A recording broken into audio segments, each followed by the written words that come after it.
பரபரப்பான அரசியல் சூழ்நிலையில் காங்கிரஸ் தலைமையில் டெல்லியில் இன்று அனைத்து கட்சி கூட்டம். மகளிர் இடஒதுக்கீடு மசோதா தொடர்பாக முக்கிய முடிவெடுக்க அனைத்து எதிர்க்கட்சிகளுக்கும் அழைப்பு.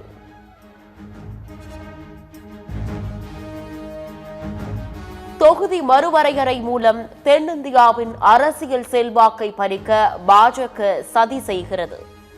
அரசியல் உரிமைகள் மீதான தாக்குதலுக்கு எதிராக ஒன்றிணைய தமிழக முதல்வருக்கு தெலுங்கானா முதலமைச்சர் கடிதம்.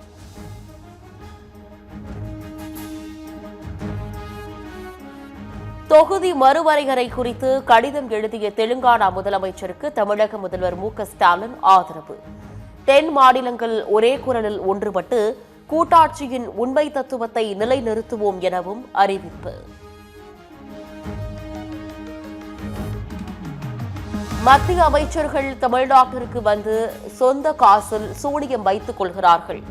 தமிழ்நாடு என்றாலே பாஜக அரசுக்கு அலட்சியம் என முதலமைச்சர் மு.க.ஸ்டாலின் பேச்சு. ஆனா தமிழ்நாட்டுக்கான திட்டங்கள்னா அது அலட்சியம், அவங்க சீக்கிரம் முடிக்க மாட்டாங்க. தமிழ்நாட்டுக்கு வர அமைச்சர்கள் எல்லாரும் இப்படித்தான் எதையாவது பேசி சொந்த காசுலேயே சூனியம் வச்சுக்கிறாங்க.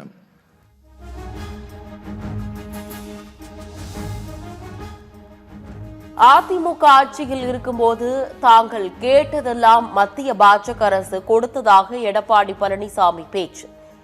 தொகுதி மறுவரையறை விவகாரத்தில் பழைய திமுகவை பார்ப்பீர்கள் என ஸ்டாலின் எச்சரித்தது குறித்து இபிஎஸ் விமர்சனம்.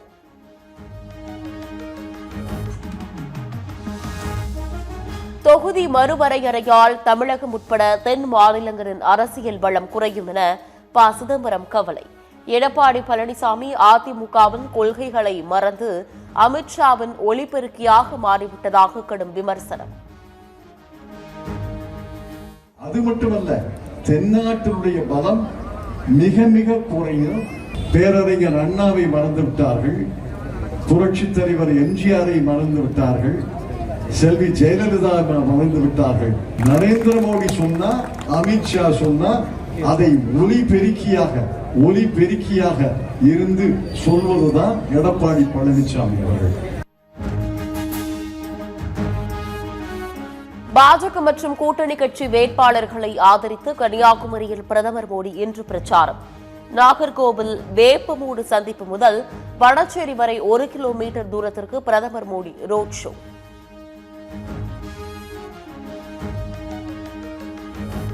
அரசு ஊழியர்களுக்கு பழைய ஓய்வூதிய திட்டத்தை அமல்படுத்த பரிசீலனை செய்யப்படும். காவல்துறையினரின் அடிப்படை ஊதியம் உயர்த்தி வழங்கப்படும் எனவும் விஜய் வாக்குறுதி. நமது அரசு ஊழியர்களின் நலனுக்காக பழைய ஓய்வூதிய திட்டம் மீண்டும் வழங்குவது குறித்து நமது டிவிகே அரசு கனிவுடன் பரிசீலித்து மதிப்பீடு செய்யும். காவலர்களின் அடிப்படை மாத ஊதியத்தை 18,200 ரூபாயிலிருந்து 25,000 ரூபாயாக நமது டிவிகே அரசு உயர்த்தும். இலவசங்களை எதிர்க்கும் பாஜக தேர்தல் அறிக்கையில் இலவசங்களை அறிவித்திருப்பது பாஜகவின் தோல்வி பயத்தை காட்டுகிறது. இலவச திட்டங்களுக்கு எதிரான பிரதமர் மோடியின் பேச்சை குறிப்பிட்டு சீமான் விமர்சனம். இப்ப நீங்க மோடி ஐயா இலவசத்தை ஏத்து பேசுனது இருக்கா இல்லையா? இருக்குல்ல. அப்புறம் நீங்களே வந்துட்டீங்கன்னா தோச்சுட்டீங்க. இயலல் கேட்டா மக்கள் அதை விரும்புறாங்கிறீங்க. எப்படி மக்கள் விரும்புவாங்க? மக்களுக்கு மீள முடியாத எழ முடியாத வறுமையை வச்சுன்னா அவர் கையெழுந்து தான் தயாரா இருப்பாங்க.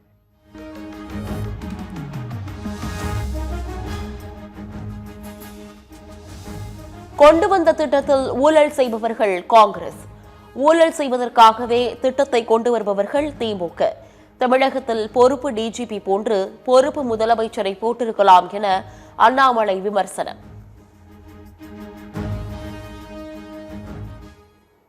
முதலமைச்சர் அவர்களே, உங்களால ஆட்சி அதிகாரத்தை செய்ய முடியலையே, நீங்க ஒரு பொறுப்பு முதலமைச்சரை போட்டிருக்கலாமல்ல. உங்களுக்கு அந்த பதவி வேணும், முதலமைச்சர் நாற்காலியில் உட்கார். ஆனா டிஜிபி என்கின்ற மனிதர் அந்த நாற்காலியில் உட்காரக்கூடாது.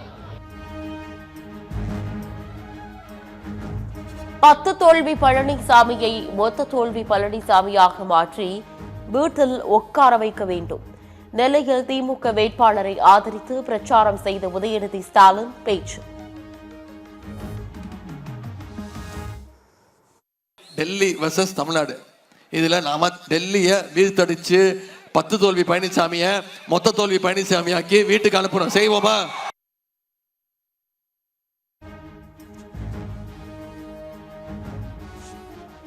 தமிழ்நாட்டில் கூட்டணி ஆட்சி என்ற பேச்சுக்கே இடமில்லை என மதிமுக பொதுச் செயலாளர் வைகோ திட்டவட்டம்.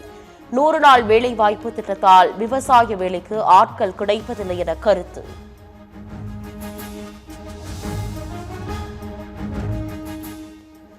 தனக்கு ஒரு சீட் பிச்சை போடுவதற்கு நீங்கள் யார் என தமிழக வாழ்வுரிமை கட்சித் தலைவர் வேல்முருகன் ஆவேசம். திமுக கூட்டணியிலிருந்து வெளியேறிய வேல்முருகன் உங்கள் பணம் யாருக்கு வேண்டுமென கேள்வி.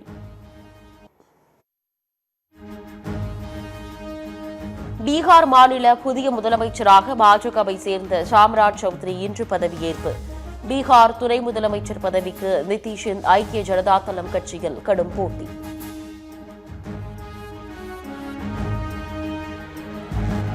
கேரளாவில் காரில் மறைத்துக் கொண்டு செல்லப்பட்ட 2.65 கோடி ரூபாய் பணம் பறிமுதல். கண்ணூரில் கட்டுக்கட்டாக பணம் கைப்பற்றப்பட்டது தொடர்பாக 2 கைது.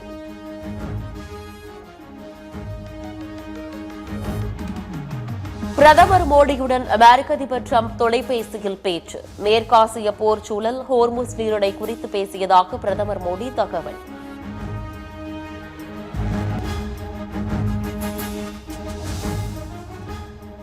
வராத பல பிரச்சனைகளுக்கு திமுக பொய் பிரச்சாரம் செய்து வருவதாக தமிழிசை விமர்சனம்.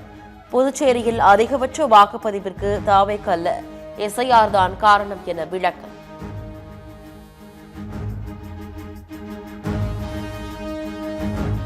பாமக விடுதலை சிறுத்தைகள் கட்சிகளுக்கு இடையேயான பிரச்சினைக்கு திமுகவும் காரணம். திமுக கூட்டணியில் திருமாவளவனுக்கு மரியாதை இல்லை என அரியலூர் பிரச்சாரத்தில் அன்புமணி பேச்சு. எனக்கும் அவருக்கும் கருத்து வேறுபாடுகள் இருக்கலாம், கொள்கை வேறுபாடு இருக்கலாம், பிரச்சனைகள் அதெல்லாம் வேற. இந்த பிரச்சனையை உருவாக்குறது யாரா? திமுக தான் உருவாக்கி இருக்கான். ஆனா நான் கேட்கிறேன், திருமாவளவன் அவருக்கு வேணும். உங்களுக்கு திமுக கூட்டணியில போனா உங்களுக்கு மான மரியாதை எதுவுமே கிடைக்காது. ஒதுக்குங்க போதும். திருப்பூரில் தாவேக்கு பிரச்சாரத்தில் விஜயை நோக்கி செருப்பு வீசப்பட்டதால் பரபரப்பு. விஜயின் பிரச்சார வாகனம் மீது செருப்பு விழுந்த காட்சி வெளியாகி அதிர்ச்சி.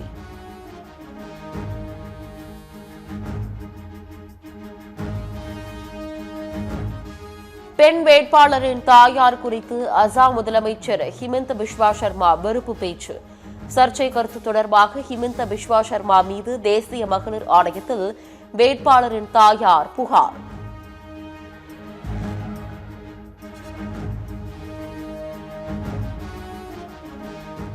நாடு கடத்துவதற்கு எதிராக ஐரோப்பிய ஒன்றிய மனித உரிமைகள் நீதிமன்றத்தில் நீரவ் மோடி முறையீடு.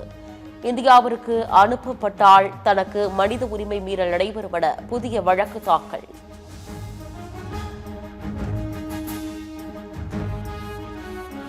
ஒடிசாவில் பள்ளி விடுதியில் தரமற்ற உணவால் 150 மாணவர்களுக்கு உடல்நிலை பாதிக்கப்பட்ட விவகாரம்.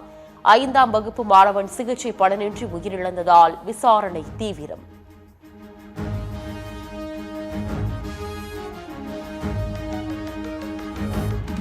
சாத்தூர் பட்டாசு ஆலை வெடிவிபத்தில் உயிரிழந்தோரின் எண்ணிக்கை 2ஆக உயர்வு.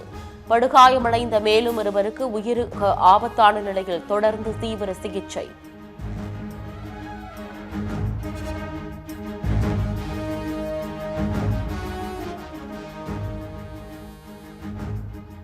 அமெரிக்கா ஈரான் இடையே 2 நாட்களில் பாகிஸ்தானில் மீண்டும் பேச்சுவார்த்தை. 2ஆம் கட்ட பேச்சுவார்த்தைக்கான வாய்ப்புகள் இருப்பதாக அமெரிக்க அதிபர் டிரம்ப் தகவல்.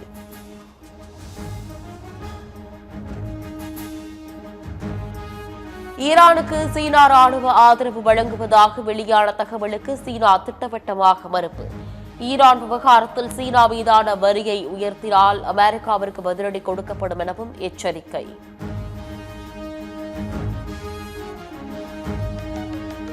இஸ்ரேலுடனான ராணுவ ஒத்துழைப்பு மற்றும் பாதுகாப்பு ஒப்பந்தத்தை ரத்து செய்த இத்தாலி.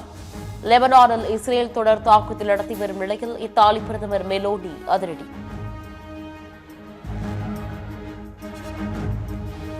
இலங்கையில் வழக்கமான உற்சாகத்துடன் கொண்டாடப்பட்ட தமிழ் புத்தாண்டு. புத்தாண்டையொட்டி நடைபெற்ற விளையாட்டுப் போட்டிகளில் மழலைகள் பங்கேற்று மகிழ்ச்சி.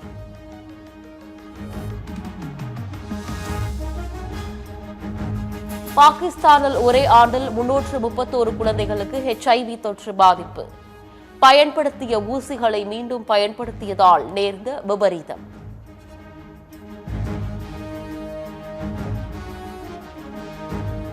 கொல்கத்தாவிற்கு எதிரான IPL போட்டியில் சென்னை அணி 32 ரன்கள் வித்தியாசத்தில் வெற்றி. கொல்கத்தா அணி நடப்பு IPL தொடரில் இதுவரை ஒரு வெற்றியை கூட பதிவு செய்யாத சோகம்.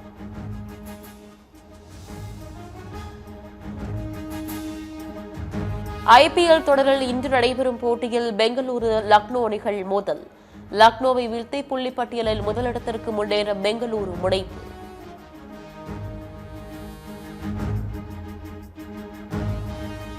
பார்சிலோனா ஓபன் டென்னிஸில் கார்லஸ் அல்காரஸ் காலிறுதிக்கு முந்தைய சுற்றுக்கு தகுதி. ஆண்ட்ரிவ் ரூப்லெவ், ஆர்த்தூர் ஃபில்ஸ் ஆகியோருக்கு இரண்டாவது சுற்றில் வெற்றி பெற்று மூன்றாவது சுற்றிற்கு முன்னேற்றம்.